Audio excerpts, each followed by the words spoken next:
बाहर बहुत तेज़ बारिश हो रही थी।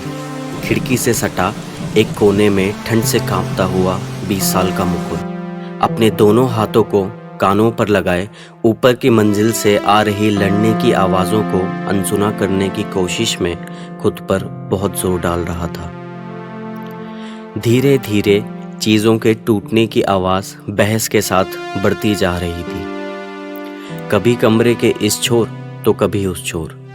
मेज से चीज़ें फेंके जाने की आवाज़ आ रही थी। हाथापाई की सनसनी दीवारों पर जोर डाल रही थी कि इतने में एक गहरा सन्नाटा छाता है। ऐसा सन्नाटा जो अब बाहर पड़ती बारिश से तेज चीख रहा था। मुकुल के हाथों का जोर कानों से कम होता है। उसे एहसास होता है कि सब शांत हो चुका है।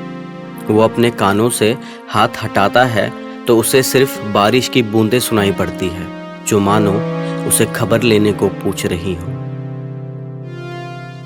मुकुल होश संभालता हुआ वहां से उठता है और सहमे हुए अपने कदम बढ़ाने लगता है। उस सन्नाटे के बाद घर से किसी चीज की आवाज नहीं आई और अब उस सन्नाटे को छानते हुए मुकुल के कदम ऊपर कमरे की तरफ बढ़ते हैं। दरवाजे पर पहुंचते ही उसके हाथ कांपने लगते हैं, मानो उसके हाथों से खुलने वाले दरवाजे के उस पार एक अलग दुनिया हो, एक ऐसी डरावनी दुनिया जिस पर नजर पड़ते ही आंखों से रोशनी उठ जाए।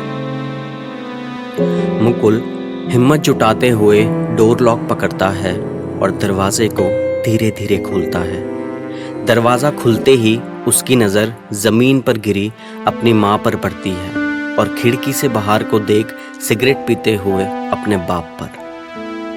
मुकुल अपनी